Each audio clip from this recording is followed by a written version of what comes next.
to membership. So if anybody wants to watch it at a later date, it'll be available for that. I'm Deanna Merzadigan, the current president of the Willow Glen Neighborhood Association. Our vice president, Kathleen Almoslino, is here with us tonight.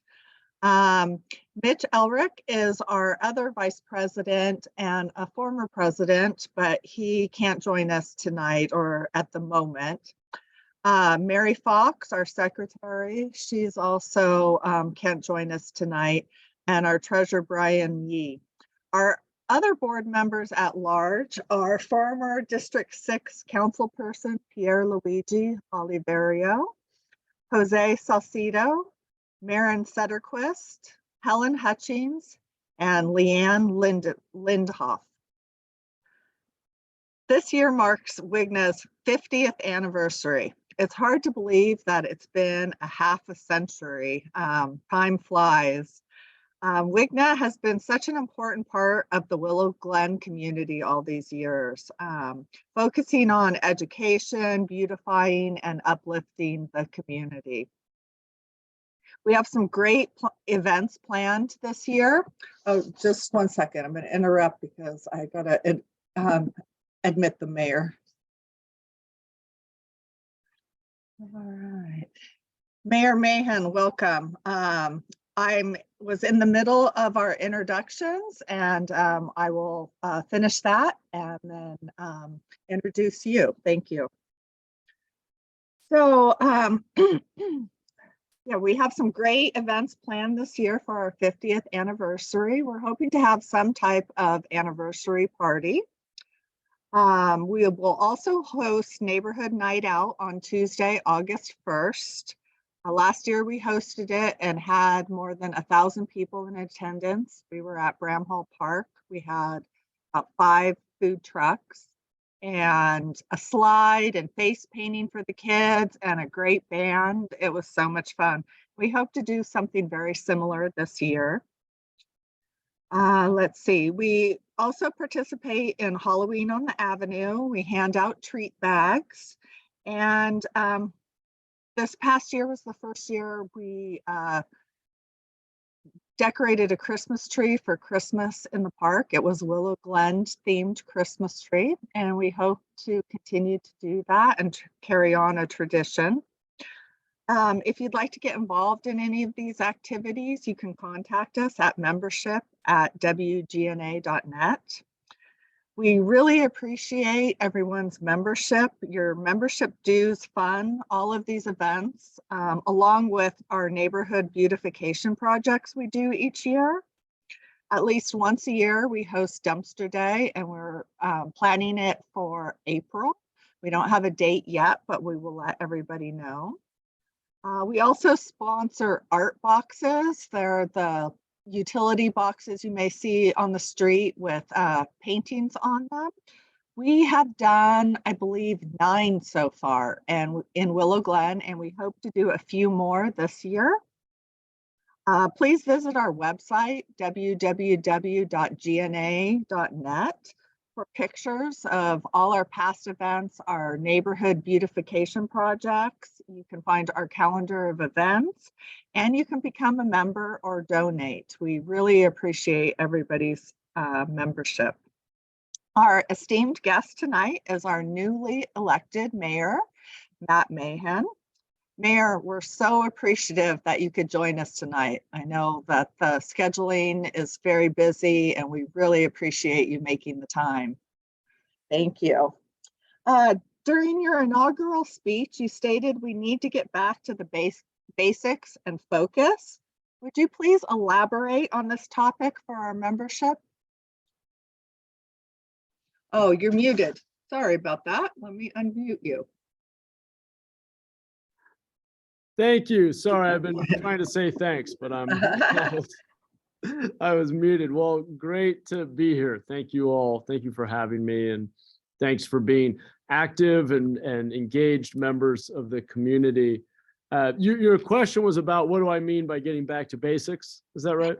Yeah, if you Yeah. could elaborate on Sure. what you want to do. Yes. Well, I mean that in a couple of ways, and I can kind of give you the overview of where I'm hoping we focus. But first, I'll just say I think there's always a temptation in government to try to take on more and more over time. There's a constituency for everything, and every day we have folks bring us new problems they want solved, and that's a natural impulse. That was especially true during the pandemic when we took on food distribution and vaccinations and rent relief and all kinds of things that the city had not done much of in the past. But when we're struggling at really foundational issues, keeping people safe, so just basic 911 response, keeping people housed, our homelessness rate, keeping the city clean, processing permits, paving the roads, maintaining the parks, when we're struggling with core services, that says to me that it's really a moment where we ought to consolidate our efforts, focus on a smaller number of more foundational core services and needs, and prove that we can move the needle. And I'm big on measuring things, as you maybe have picked up on. I like to baseline where we are and set a goal and talk about, okay, how are we going to show measurable improvement? And I just think that's kind of the moment we're in, coming out of the pandemic, recognizing where we are with safety, cleanliness, and unsheltered homelessness. I think we've got to get back to very fundamental issues. So if you'd like, I don't want to filibuster here. We can do more kind of flexible Q&A, or I can give you a bit of an overview of what my transition committee's focused on and some of the recommendations coming out of those committees. You tell me what you want to hear. I think that we would like you to tell us what you are working on, and then at the end we can follow up with any questions. Okay, great. All right, well then, awesome. Let me give you a bit of an overview of what I laid out as 5 focus areas where I'm trying to get us all moving in the same direction, and where I see maybe the most opportunity for the city to improve and improve everybody's quality of life, or potentially not. And so where I see kind of the most upside. So the transition committees that we pulled together revolved around 5 areas. And I just listed the 3 most important, which is safety, cleanliness, and homelessness. I added permitting because I think we underestimate how critical that is. One of the most important areas of authority that local government has is related to land use, deciding what can be built, where, at what densities, what the rules are, and then issuing permits. So if we want more jobs, if we want to encourage small business growth, if we want to build housing, let's say in places like downtown or near transit, we need a planning and building department that can facilitate that investment. And so I think it's really foundational. And all that investment really grows our tax base, which is what funds everything else that we do. And then 5th, I added in one that may seem a little more niche, but I would argue that it isn't, and that's downtown vibrancy. I think that downtown is the one part of our city that really is meant to be for everyone. It is our cultural center, obviously. It should be a center of commerce. It should generate excess tax revenue that can be spent across the city. It should be the place where increasingly we're solving our housing crisis by building more densely and building up. It's obviously a place where we're investing billions of dollars in infrastructure around transit and making it easier for people to walk, bike, and use transit and get out of the single occupancy vehicle. Although I think most of us, myself included, are going to be tied to our cars for a very long time. So those were the 5 committees. I'll go with public safety first. My emphasis here is on staffing levels, and there are many components to that. One is increasing the headcount that we've budgeted. So I want to take that from where it is today, which is adding 15 officers a year, to adding 30 a year. But it's also about improving recruitment. We need to increase referral bonuses, and we need to create incentives for experienced officers who may have started their careers when they were very young, around 20, to stay through their 50s. If they are experienced and qualified and want to keep working, we shouldn't disincentivize them from sticking around. We need to do better marketing of the department, particularly locally. We have a lot of young talent in our community that doesn't even think of law enforcement as a potential career. And I think to that end, we should also consider doing a paid cadet program rather than the unpaid one that we have. So that's a little bit on safety. I'll also just add, we've seen real success with use of technology. I've made the point that we're severely understaffed. Our department has about half as many officers as San Francisco, and we're a bigger city with more land to police, a larger area to patrol.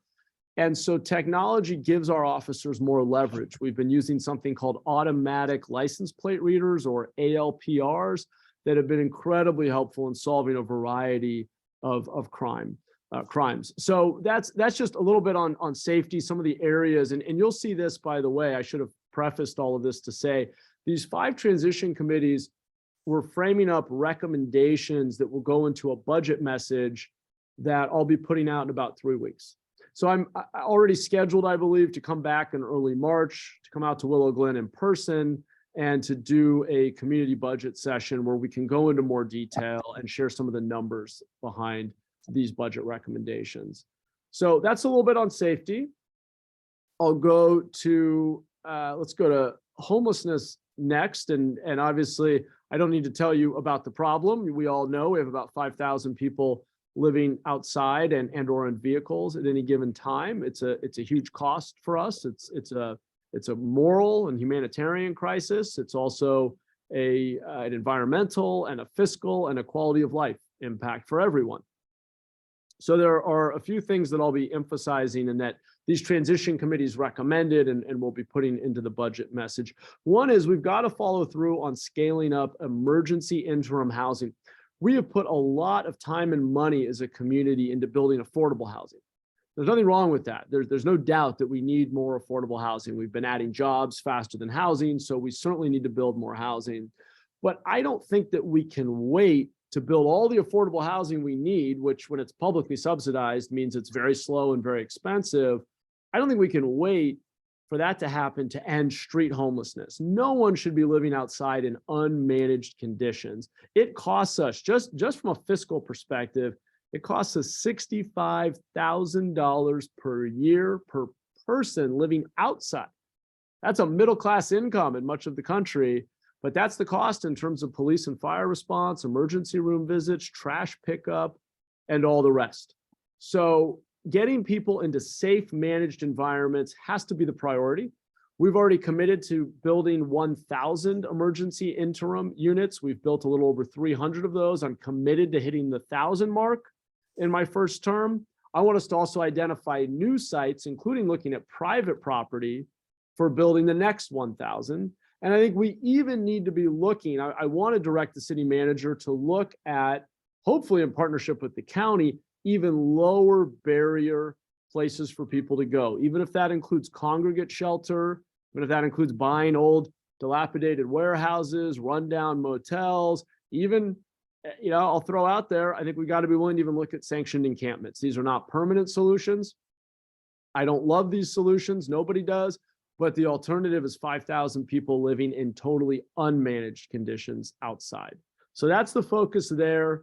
I do think we need to be doing our point in time count annually, at least in priority areas of the city, so we have a better handle on what's going on in a faster feedback loop. I think we need to spend more dollars on prevention. It's a lot better to spend a couple $1,000s to keep somebody stably housed and help them navigate a loss of income or a divorce or whatever it might be, or a mental health crisis, than pay for them when they are out on the streets and now impacting the system in a much larger way.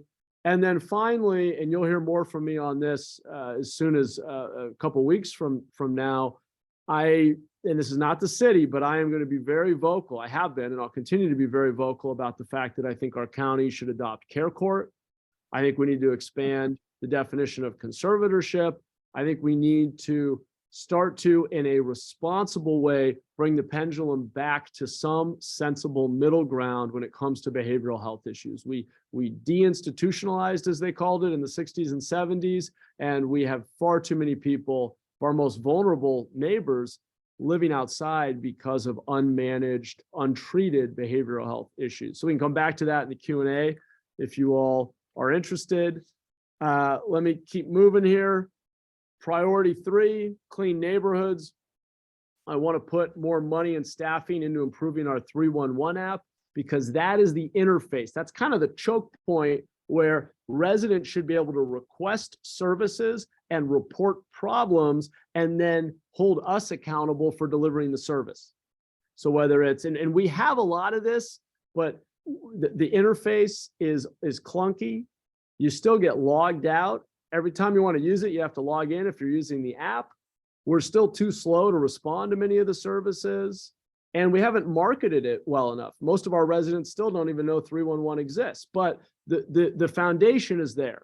And the vision is, at least my vision is, you ought to be able to take a photo of blight or a pothole or a streetlight outage or graffiti anywhere in the city, or request a basic service like free junk pickup, and the city ought to respond in a timely fashion with a high quality of customer service. For some of those responses, you should just get a photo back in 24 hours showing you that we covered up the graffiti or we filled the pothole. So 311, but really using that as an entry point for ensuring that all of our service delivery for these discrete services around blight and trash and basic issues like that is improved. I also want to expand programs that hire unhoused individuals to clean up the city. I think that's a twofer, if you will. We get somebody working, earning an income. We can start layering in more supportive services, but we also should get a cleaner city at the same time. To that end, we have also created something we call Inaugural Action Days every Saturday morning for the first 10 weeks of my administration. I actually hope to keep this going every weekend going forward. We're doing beautification projects in neighborhoods across the city. We've been averaging about 100 people at each of these. So they're an opportunity to build community, build the strength of our neighborhood associations, but also plant trees, paint graffiti, cover graffiti, paint fences, pull weeds, pick up litter, and just leave a cleaner community. Finally, I'm a big believer in this idea of cleaning and clearing and protecting gateways to the city. We have some very prominent interchanges and corridors that we should just clear of encampments and keep clear and beautify and present a positive front door to the city. We lose a lot of potential investment in tourism. I've talked to entrepreneurs in neighboring cities who say they were thinking about coming to downtown and they changed their mind, and because it just didn't look clean enough or feel safe enough. So we've got to put our best foot forward if we want to compete in our regional economy. All right, last two. We're getting there. On permitting and planning, the top idea that emerged, well, actually, I should say the number one need is really to fill vacancies. Our planning department is currently running a 25% vacancy rate. I'm not aware of any organization that can do good work when 1 out of every 4 seats is empty. So that's an area where I'm pushing our city manager to come back with solutions. I think one is working more closely with San Jose State. It'll take a couple of years for that to really show in the data, but we should be creating part-time jobs for undergrad and graduate students in urban planning or who have an interest in working in planning and building, and get them working part-time and into the system, get them into our farm system, if you will, and when they graduate, have a guaranteed job for them. And that's just one example, but we need to do a lot more on filling vacancies.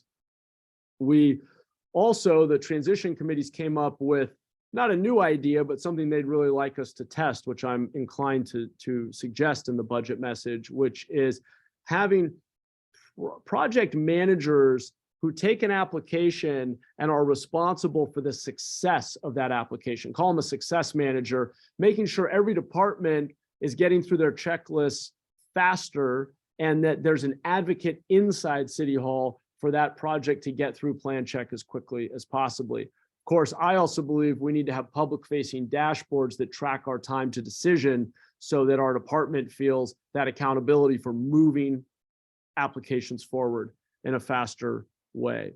Let's see, what else? I think we should be pre-clearing environmental review in target areas such as downtown, urban villages, and where we're seeing a lot of market demand, such as parts of West San Jose, where we should be clearing the review in advance so that it doesn't take 12 to 18 months to do the environmental review.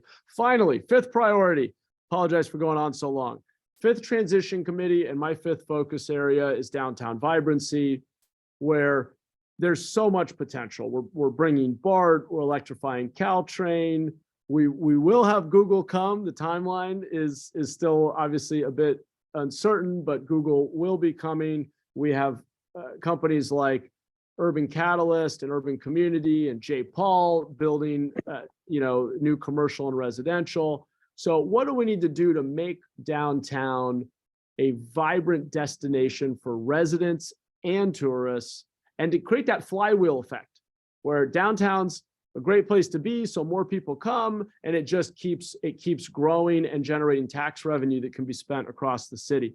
Well, one thing that came out of the committee is to have the mayor's office working with economic development convene all of the entities that run public event space venues and book acts, basically book performers, to ensure that we have programming 365 days a year. People should know that there's something cool happening in downtown every day of the year. We can do that if we're coordinated and have a calendar. We need to do better marketing. We are finding right now, every dollar we spend in marketing programming in downtown is generating $4 to $5 in tax revenue to the city, $20 in economic activity. We are under investing in telling people about what's happening in our downtown. We also need to improve safety. We need to expand foot patrols. We need everybody who's responsible for safety, from SJPD to the sheriff to San Jose State's campus police to private security from Adobe and other big employers, to be coordinated, to coordinate foot patrols and to be in direct contact with the DA and other parts of the criminal justice system to make sure we're doing everything we can to target what's really a very small number of people who are making parts of our downtown feel less safe than we want them to be, essentially. And we also talked about, and I think we'll put a little bit of money into trying to get more pop-ups to fill empty storefronts. We've got to activate the downtown. In the long run, the real answer, though, more than anything, is residential density. We need more people to live in downtown, which means continuing to remove barriers to building housing in our urban core. So I went on probably longer than you wanted, but that's the overview. Those are some of the big things we're talking about as we put together our March budget message. Hopefully that was useful. Yeah, it was very useful. And of course, you didn't go on longer than we wanted you to. We really appreciate it. I do have some follow-up questions regarding what you said, and then some other board members may have. So you talk about residential density. We talk about that jobs have outpaced housing builds, and we've talked about Google. And I know there's a concern in the community that we keep building housing in San Jose, but San Jose is not getting the jobs. So what is that ratio of the jobs to the housing we're building? And specifically in terms of Google, what is expected there? Yeah, great questions. And so the region, it's confusing because the picture for the region is in many ways the opposite of the situation for our city. So regionally, the big reason that housing costs have gone up, rents have gone up, one of the causes of displacement, one of the contributors to homelessness, is the fact that regionally we've added 6 jobs for every 1 home that we've built. So we've had these large tech employers in particular drive massive job growth without us building enough housing. So that's one piece of the story. However, historically, San Jose actually has the opposite problem. We have been the bedroom community historically to the job centers where these bigger employers like Apple, Google, Facebook, et cetera, are based. And so our challenge has been a tax-based challenge, which is to say that because we have a lower ratio of jobs to employed residents, we have just 0.85 jobs for every employed resident. Most cities have well over 1. In fact, San Francisco is closer to 1.5. Palo Alto, which is an incredible job center relative to their population, is closer to 3. So 3 jobs for every employed resident. Those job centers have workers commute in and work in commercial and industrial real estate that generates tax revenue without consuming very many services. And they buy things there. They sometimes pay for parking, but mostly it's property tax revenue and sales tax revenue. So you can go to a neighboring city with more jobs and their tax revenue will be literally 25, 30, 35% higher per person, per capita, because they have more jobs. So certainly, if you just look at that data, you would say San Jose, and this is true, needs a strong economic development strategy. We've got to bring employers to our limited employment lands, downtown, North San Jose, Edenvale being the big ones, Monterey Corridor as well. We want to be very focused on attracting jobs and growing companies here. Okay, that's true. On the other hand, a couple of caveats that I think are important if we want to get into the nuances.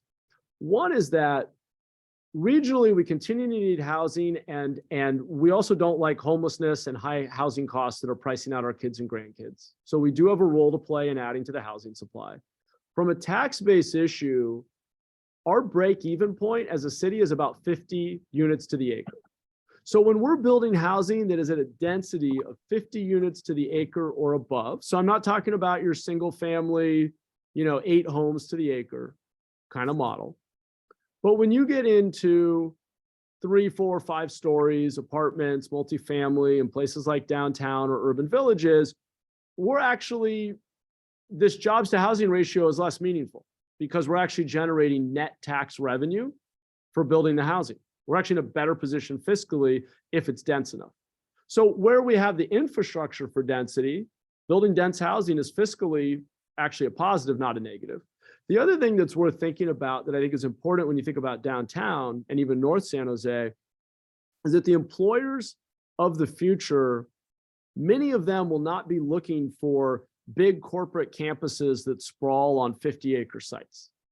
They'll actually be looking for dense, mixed-use urban environments that are vibrant, that are walkable, that have good transit connectivity. And so while Edenvale and North San Jose and some of our more traditional corporate campuses are still very relevant, and if you're in manufacturing or distribution, still makes sense, many of the jobs of the future are going to be, those employers will be attracted to places like downtown. And part of what will make downtown attractive will actually be having a lot of people there who can sustain retail and entertainment and all of these other uses. And I saw this, I'll end on this point.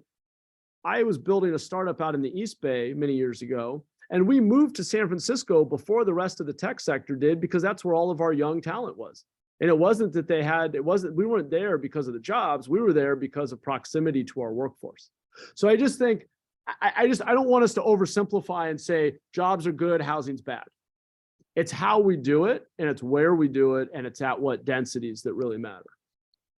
Okay, so follow up to that, I've gotten a lot of feedback from community members on that. It seems like prior mayors of San Jose look to San Francisco, Oakland, LA. San Jose is the 10th largest city, and those are our peers, but many of the residents, we don't want to be LA or San Francisco or Oakland, and we don't want to see that type of density. We actually do like our suburbs mixed with, some high density. We're not saying that that shouldn't exist, but is our future more looking like a big city like San Francisco, Oakland, and LA?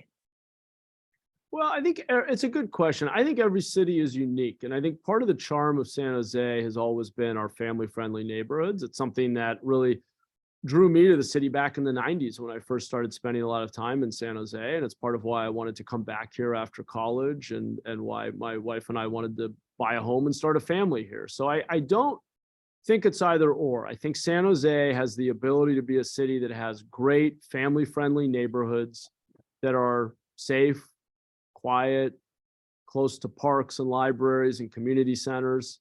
In fact, when I was living in San Francisco, one of the things that drew me back down to San Jose, and my wife and I both of us felt this way, was San Francisco just wasn't family friendly. It was a place that was haves and have-nots, and it was kind of your young tech employees making more money than they knew what to do with, and then people living on the streets. I mean, it was a really unequal city that didn't have a large middle class and didn't have a lot of families and was losing its diversity as well. And so we wanted to be in San Jose. So I love our city for what it is. I do think that the reality is, just looking at history, there is no city in human history that has ever remained static. Cities are always changing. And to be more specific, they are usually growing or declining. And so I think that we certainly don't, and I don't think we're anytime soon in danger of this. We certainly don't want to become Detroit or St. Louis that were, and in their day, were at the height of their local economy. We're great places to live. We're doing great. We're vibrant and competitive and had great jobs and high pay, and then stopped evolving. They tried to stop evolving and they declined. And now not such great places to be, relative to San Jose, at least, although I'm biased. So, I think cities do need to grow and evolve. And I think that's better. It's better to grow and evolve. The real question before us as policymakers and as community members is, how are we going to manage that growth? I think we want our kids and grandkids to be able to afford to live here. I think we want to make room for future generations. I think we're going to have pressure to grow and evolve. I think the real battle is, do we have some kind of monoculture where we say the entire city should be 5-story apartments with ground floor retail? Or do we have diversity? Do we have some neighborhoods that are single family? Do we have some other neighborhoods that are 20-foot residential towers? And can we actually have a city that embraces diversity and different options for people, and have a downtown that's dense and is urban and offers all of the amenities of an urban environment, like a San Francisco or New York or Seattle, while still having quieter, family-friendly neighborhoods? So I think we want to have both. I think what is not an option is to try to freeze San Jose in time and stop change. I think we're going to have change. The question is, will it be positive or negative, and how do we shape it to make it as good for our residents as possible? Okay. All right. Moving on to the trash. I'm going to combine two things into one. So yeah, the freeway corridors, 280, Meridian, 87, also Almaden Expressway and Coke, the Willow Glen residents, a lot of complaints about the trash and the unhoused in those areas. And what can we do as residents and you as mayor with Caltrans to force them to clean up areas? Is suing them in a possibility? People have asked that. And then regarding the 311 app, yeah, it's great to put more money into expanding the app, but I think that what people who have used it, their main complaint is that you report it, but nothing's done. So why report it? That's the number one complaint with reporting to San Jose homeless concerns, because it's like, yep, you're concerned, but nothing's done. So let me tackle both those. So on Caltrans, we have established, my office is now doing a biweekly call with Caltrans. I have done my very best to ingratiate myself with the leadership at Caltrans. I think when we focus, we can make faster progress. We can go deeper on these issues. So I've already met with the person who's responsible, Dina El-Tawanzi, who represents the whole district. For the whole Bay Area, the 9 counties for Caltrans. She has District 4, and then her boss up in Sacramento. We have a biweekly call where we can bring them issues. So if there are specific signs that have been graffitied, or areas where there's illegal dumping or encampments, and I want to come back to encampments because that is truly harder, and I want to talk about why a little bit. So we're on a regular cycle now of talking to Caltrans. We have more or less fully staffed up Beautify SJ, which is our team that's out doing cleanups. I would encourage folks to continue to report via 311 because it's our best source of real-time data on where the problems are. I am aware of the shortcomings. When I stepped into office 2 years ago as a council member, I was made the chair of the Smart Cities Committee. And through that 2-year process of chairing that committee, I had an inside view of how we were improving our service delivery. When I started 2 years ago, 311 had 2/3 of people who were reporting say that they had a bad experience. That's really bad. 2 out of 3 people had a bad experience. We have now flipped that so that 2 out of 3 people report having a good experience. They are satisfied. Their report is addressed and there's loop closing. We tell them it was addressed and they feel good about it. So we're making progress. In my view, having 1 out of 3 customers still angry at you is really bad. You would not survive in most industries with that ratio. So we have a long way to go. I'm not denying that, but it's our best source of real-time data, and we're crowdsourcing that data from across the city. So please keep reporting. Services where we're doing a great job right now are things like pothole filling, streetlight replacement, even graffiti response, particularly if it's on accessible city-owned property. Free junk pickup, pretty good. Where we're struggling, and you highlighted one of the two. The 2 areas where we struggle the most are encampment abatement and vehicle abatement. Now on vehicles, and we're going to do more work on this, but the biggest challenge is this disconnect where we have a policy that says that you can't leave your vehicle in the same place for more than 72 hours. And people know that, and they report it because they say, hey, this vehicle's been here for 2 weeks, what gives? And the city does not tow a vehicle just because it's been there for more than 72 hours. The city might cite it and then take days to come back out, but people don't see the kind of prompt response that they expect. So we are working with a consultant to figure out how to categorize the different types of situations we have with so-called abandoned vehicles. Most of them are not abandoned, they're just a nuisance. And we need to figure out how to incentivize people to better maintain on-street vehicles and keep them moving, or we need to change expectations around that 72-hour rule if we don't have the capacity to enforce it. So that's where the issue is there. On encampment abatement, it's a lot more complicated. I don't have a problem with abating encampments, but we have to have places for people to go. And our challenge has been that we have generally not had places for people to go. What I want to do is create real-time reporting, basically an app for social workers, for SJPD, for San Jose Fire, for others, that tell them in real time where there are beds. I believe that we should know in real time where the beds are anywhere in our county. We should offer people a place to go. And if they don't accept it, and they're at least in certain zones, we should be willing to abate. We should say, hey, here's a place where you can go. We have an expectation that you come inside.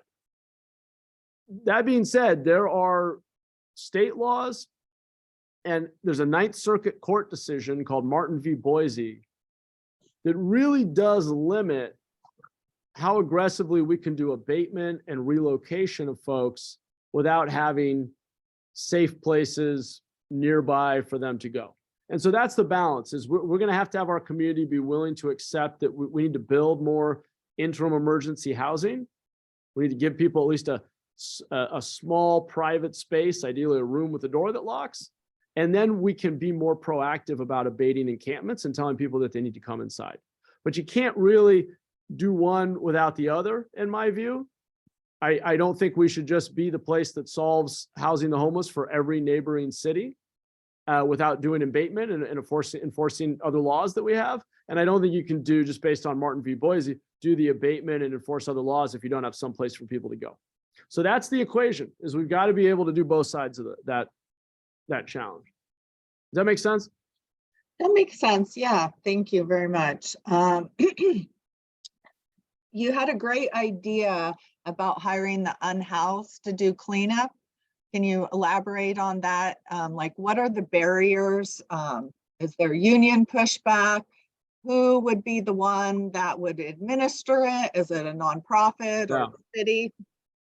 Great question. Yeah, I am very enthusiastic about this idea, and we do have some different ways in which we've done some of this. We used to fund a nonprofit called Downtown Streets Team. They're still in operation and are back. We have Cash for Trash, which is a little different, but we pay unhoused residents on a per bag of trash basis just to keep their area clean. We have San Jose Bridge, which we've been doing in partnership with Goodwill.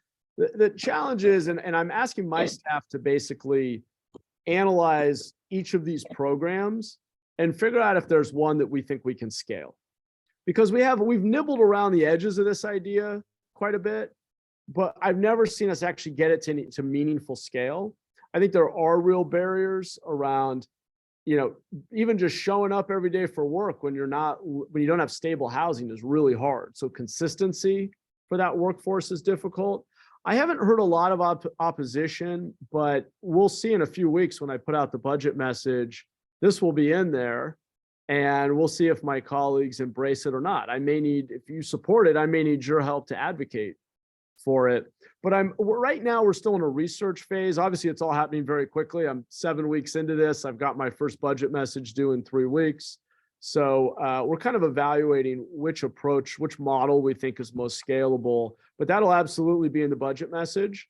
And I certainly hope that my colleagues will support it, because I think it is pretty efficient and innovative and tackles multiple things at once. All right. Yeah, we'll definitely be supportive and help you in any way we can. So last question. So your 5 core areas, how can we as an organization and then the residents help? Is there anything we can do? Awesome question. I really appreciate that. And I do believe that the quality of our government is largely a reflection of the engagement of our community.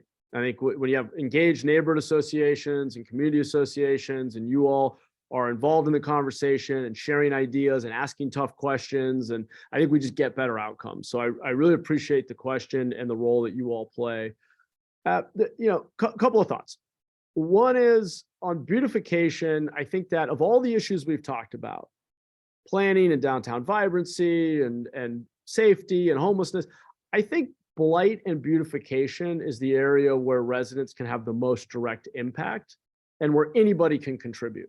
I mean, virtually anybody in our community can help with painting, planting a tree, picking up litter, pulling weeds, helping us identify opportunities for beautification in your little corner of the city. So we are looking, I know you all have connected with Emily on my team. We have a dedicated neighborhood outreach team that is just focused on building up neighborhood associations, creating beautification projects, making sure there's a steady flow of information 2 ways between our office and our city hall in general and our neighborhood associations. So you all could help us identify some opportunities for beautification projects in Willow Glen. We can get those on the calendar. We can come bring more resources in partnership with your council office. And you can supply the people, and we can use the whole thing as an excuse to also build relationships, which are the foundation of a healthier community. The research shows that when people are on a first name basis with their neighbors, their neighborhood is safer, they're happier, they tend to be healthier. There are all these intangible benefits that come out of just being connected to one another. So I think beautification projects and working with your neighborhood association is probably the first step. I know we're talking about coming out to do a community meeting around the budget where we can go deeper into these ideas and costs and trade-offs and hear feedback from the community. You helping us promote and get more people involved. I think the hard part is just breaking down barriers to participation, letting people know this thing's happening. We're having this meeting. You can come on person or join via Zoom. It's going to be fun. We're going to have coffee and donuts, and your neighbors are going to be there. Just making civic engagement social again is important. Our country has this great tradition of civic association that we've kind of lost. We've gotten so busy and so stressed out that most of us don't prioritize civic engagement anymore. So that's another area where we can work together.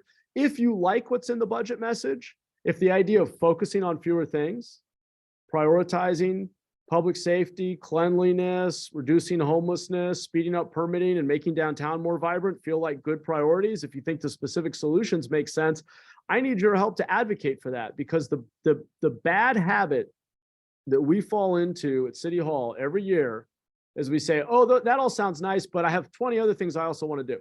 And we're just keep tacking more rooms onto the Winchester Mystery House of Government. So I just, your voice in saying, let's focus on the basics is incredibly valuable. So those are a few things, we can do some events, you can do some advocacy. I'm sure we'll come up with other ideas. You tell me what I can do to help promote whatever you have going on in Willow Glen as well. Always happy to come out and be a cheerleader for the awesome things happening in Willow Glen. All right. Well, we'll certainly invite you to all of our events in Willow Glen. And Willow Glen appreciates you attending our meeting and focusing on these 5 core areas, because the trash and the homelessness and the safety are really the Willow Glen residents' primary ongoing concerns. So we're very focused on that. Of course, downtown vibrancy and permits are important too, but those are the 3 things that I hear about the most and get the most emails on. Yeah. Those are my top 3 all the way. So yeah, I'm glad to hear that. Great. Awesome.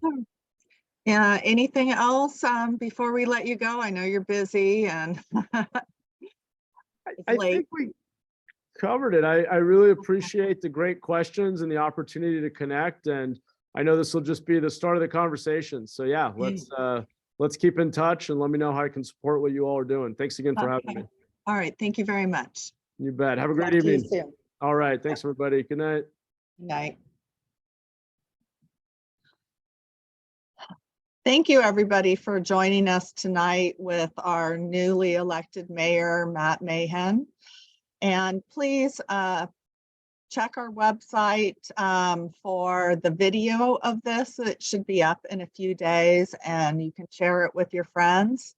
And if you like what you've seen and heard about Willow Glen Neighborhood Association, please consider becoming a member. Your donations will fund great beautification projects around our neighborhood, and we really appreciate it. Good night, everybody.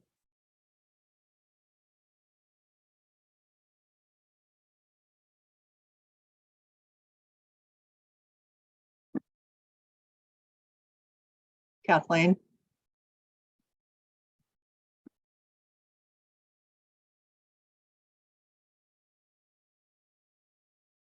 Okay, just a minute. Let me, I got everybody off and let me unmute you guys. Okay, I'm good. Okay, I'm just a little slow on this.